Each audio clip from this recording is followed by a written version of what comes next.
So yun, isang magandang gabi sa inyo mga idol. Ang ating tatalakayin ngayon ay patungkol dun sa generation branches. Kasi marami nagtatanong sa aking FB page kung hanggang saan daw ba dapat matapos ang generation branches na para masabing buo na yung bonsai.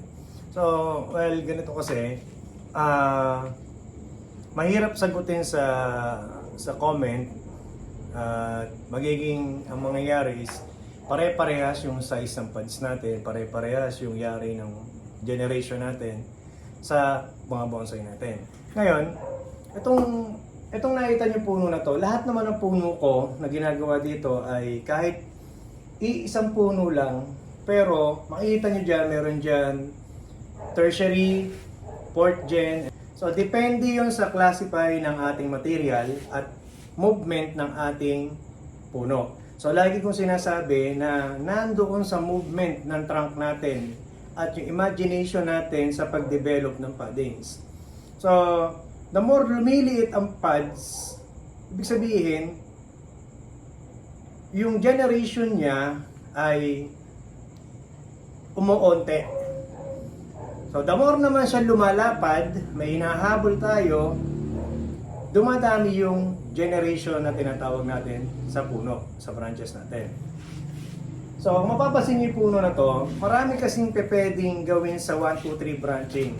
So, dito sa makikita nyo na to, na-explain ko sa inyo, meron tayong tinatawag na, kung mapapansin nyo, kapag nag-explain ako lagi, merong 1, 3. Diba? So, merong 1, 3. Wala yung number 2. So, minsan nangyayari, 1, 3 lang, wala yung 2. Gawa ng espasyo ng ating bonsai. Karaniwan na nangyayari yon kapag meron ng pad doon na hindi na pwedeng lagyan ng number 2. So, yun yung possible na nangyayari na nawawala minsan yung 2, nagiging 1, 3 lang siya. At pwede natin gawin sa kanya na yung leveling ng 1, 2, 3 ay yung number 1 pwedeng itaas ng konti, wag naman yung sobrang taas. Hindi na natural yon. Yung number 1 hindi rin pwedeng isbaba ng sobra, hindi na natural yon. Kumbaga, gawin lang natin siyang balance. Gawin lang natin siyang balance para magandang tignan, meron siyang harmony, di ba? So yung pagkasunod-sunod ng ating level ng 1, 2, 3. Ngayon, meron din ako dito 1, 2, 3, 4, 5. Merong 1, 3, 1, 2, 3. So, yung matutunghayan nyo sa puno na to, from primary to 5th generation branches. So, paano natin masasabi na generation pa yung ating sanga? So, doon kasi sa ginagawa ko,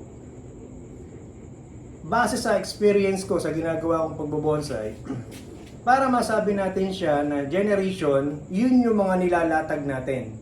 Yun yung mga nakahiga. So, meaning, kapag nakatayo na yan, nagpaparamification na tayo ng twigs at hindi na siya kasama sa bilang ng ating generation branches. Dahil, pag yan, sinuma natin yan, kung 10 years na yung puno nyo, nagka-cut and grow tayo na nagka-cut and grow, ang nangyayari, binabalik natin, umangat ulit, binabalik natin, umangat ulit. So, wala na siyang generation. So, ang generation para sa akin, kung ano lang yung nilatag nyo, yun yung generation branches na tinatawag para sa akin.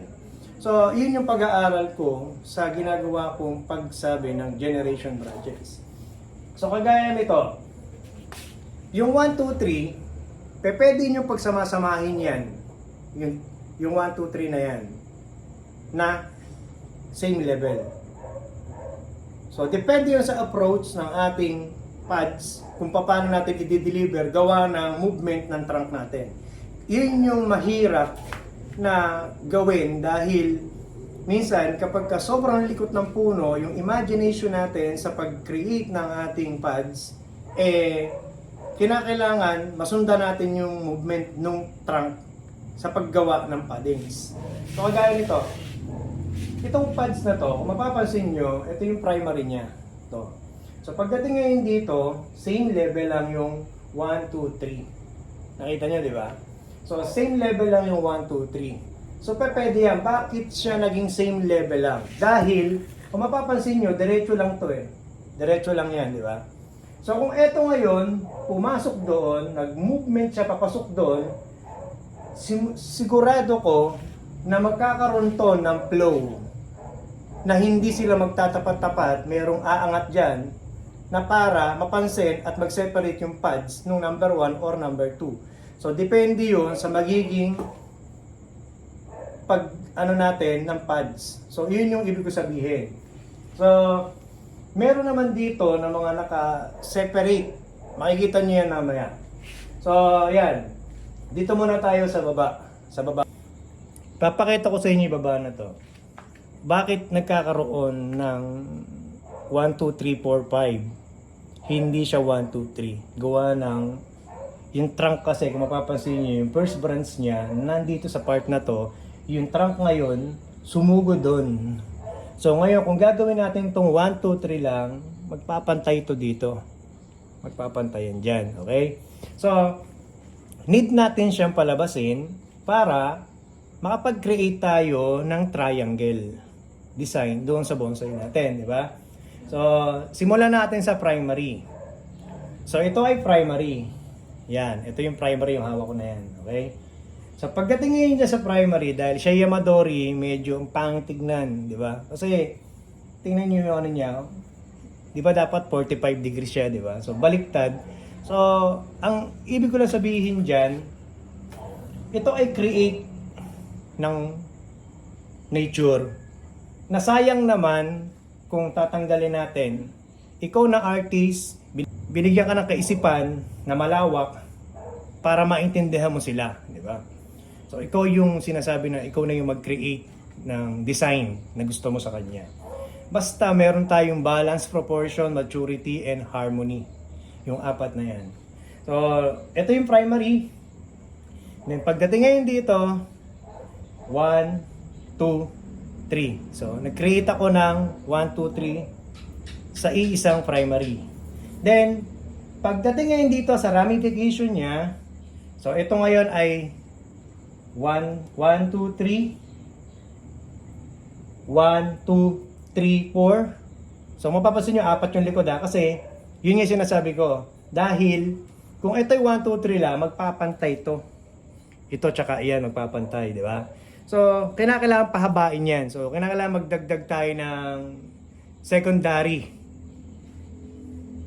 So, dito ngayon, 1, 2, 3, 4, 5. So, 5. So, naglima naman siya. So, dun nga sa paliwanag ko na una, hindi natin siya pwedeng gawing 1, 2, 3, 4, 1, 2, 3 kasi papantay ito dito. So, need natin siyang palabasin para makuha natin yung triangle. So, nakuha na natin yung triangle. Okay. Pagkakuha ngayon natin sa triangle, napansin nyo, iisang puno lang yung pinag-uusapan natin, pero iba-ibang generation yung nakikita natin sa puno na to. Di ba? So, yun yung ibig ko sabihin. So, ito ngayon ay primary, 1, 2, 3, secondary. Itong ramification na to, naglalaro ito ng tertiary. So, yan. Ito mga nakaikot na to. So, ito ngayon ay primary, 1, 2, 3, secondary. So, pagdating ngayon dito sa multiply nito, ito yung multiply nito, yan. Tertiary, and then tertiary. So, tertiary. Natapos tong puno na to ng 4th gen. Yan. 1, 2, 3, 4, 5. 1, 2, 3, 4, 5. 1, 2, 3, 4, 5. Ito, pinawawide pa. So, meaning, doon sa tertiary, kada isa ng tertiary natin, meron tayong develop na 1, 2, 3, 4, 5. So, depende yun sa size. So, kung mapapansin nyo, umabot siya ng 4th gen. Itong isang pad na to. So, lahat ng nasa ilalim na to, 4th generation yan pumasok. Itong nasa ilalim. So, umakyat naman tayo sa taas. Ito yung kaninang topic natin, and then ito yung sumunod, yung second level niya. Ito na yun. So, kung mapapansin nyo, ito yung primary. Then, 1, 2, 3, secondary. So, dun sa secondary, yung tertiary ko, ito na siya, 1, 2, 3, 4, 5. 1, 2, 3, 4, 5. 1, 2, 3, 4, 5. So, yun ngayon, yung nakaikot na yun, ay tertiary. So, kung mapapansin nyo, nasa second layer lang siya, pero tertiary, di ba? So, tertiary. So pagdating ngayon dito sa part na to, primary, 1, 2, 3, secondary. Then, ganun din yung ginawa ko dito. So, ang ginawa ko lang dyan, in-adjust ko lang ng konti yung mismong distance ng mga nodes para pumasok siya. So, hindi yung kagaya ng ipinapasok natin ganun yung sanga, hindi ganun ha, para pumasok. So, magiging hindi siya natural. Yun yung tinatawag na spaghetti. So, dito ngayon, pagdating dito, fourth generation sa baba. So, pagdating dito, fourth generation, dahil nga sabi ko, kaya siya naging fourth generation dyan, dahil kinakailangan natin palabasin. So pagdating naman dito, tertiary, tertiary, tertiary, tertiary, then tertiary. So lahat yan mula dyan hanggang dito, tertiary. Pero ang pinagkaiba nila, yung distance ng mga nodes. Yun ang mahalaga. Kinakailangan palapitin natin sila pagdating na sa taas dahil the more tumataas tayo, nag-iiba na yung size ng pads natin, nag-iiba na din yung distance sa mga nodes natin na kinakailangan natin maintindihan yun. Hindi yung kung mo sinabi na tertiary, gano'n na yon, hindi gano'n. Kinakailangan malaman natin yung sistema na yon. Dito naman tayo sa likod mga idol. So ito yung tinatawag kong 1-3. Yan, nakita nyo to? Dalawa, 1-3, di ba? So, walang number 2. Yun yung sinasabi ko kanina na minsan nawawala na yung number 2, nagiging 1-3 lang siya. Kaya kung mapapansin nyo, minsan sa explain ko, bakit lagi 1-3 nawawala yung 2, di ba? So, ito na yon. Ito yung 1, ito yung 2. Pansinin nyo, itong primary nito, bata pa lang yan, pinihit na yan para yung node maging tama siya. Nung una kasi, merong node dyan, ayan o. Ito yung node. Nakita nyo ito, yung ulbok na yan. Node dyan. Ngayon, hindi ko siya kinuha. Kasi, kung kukunin ko to, ang lapit na dito sa part na yan. Di ba? Ang lapit na. Yan. Pag kinuha ko yung pad na yan, at yan ay nagkaroon ng dahon, mawawalan siya ng negative space dito. Halos magpapantay silang dalawa at magdidikit na. Kaya, ito yung naging paraan ko. Yung number 1, yung primary na to, pinihit ko para yung number 1 dito pumunta at yung number 3 doon. Dahil, tingnan nyo. Nakita nyo?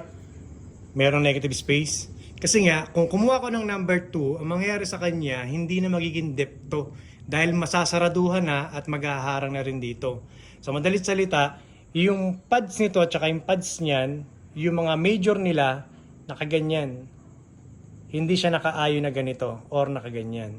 Kaya, nag-decide ako na hindi ko lagyan ng 2, 1-3 lang ang ginawa ko. Kung mapapansin nyo, naka-elevate yung number 1 sa number 3. Nag-separate pads siya. Samantalang dito, mapapansin nyo to, ito yung kaninang diniscuss ko sa inyo, nakita nyo yung 1, 2, 3, same level. So, pwede yan. Pwede tayong tumaas ng konti, wag naman sobra. Kasi, hindi na siya magiging mawawala na siya ng harmony dahil hindi na nakaayon yung mga branch natin na secondary doon sa number 3. Tapos kung mapapansin nyo, may malaking pads. Ito, kaganito, malaking pads na to. Halos ganyang kalaki. Pagdating naman dito, nasa ano na siya, third layer na siya. So dito naman, mga ganyan lang kalaki yung pad niyan. Hanggang lumiit na lumiit. So pagdating doon, ganito na lang kaliit. Papalit ako ng papalit, gumawa ng pad. Hindi ko ginagawa yung kung ano yung laki dito, ganun din doon sa taas. So ayun mga idol, hanggang dito na lang ating video at sana meron kayo napulot na tips dito sa isang bonsai na to. At siguro baka mga 2 to 3 years, 4 years, 5 years, may makita na akong mga develop na bonsai na ako'y masaya na makatulong sa inyo sa larangan ng pagbobonsai. At yun lang mga idol, maraming salamat sa inyong suporta. Yung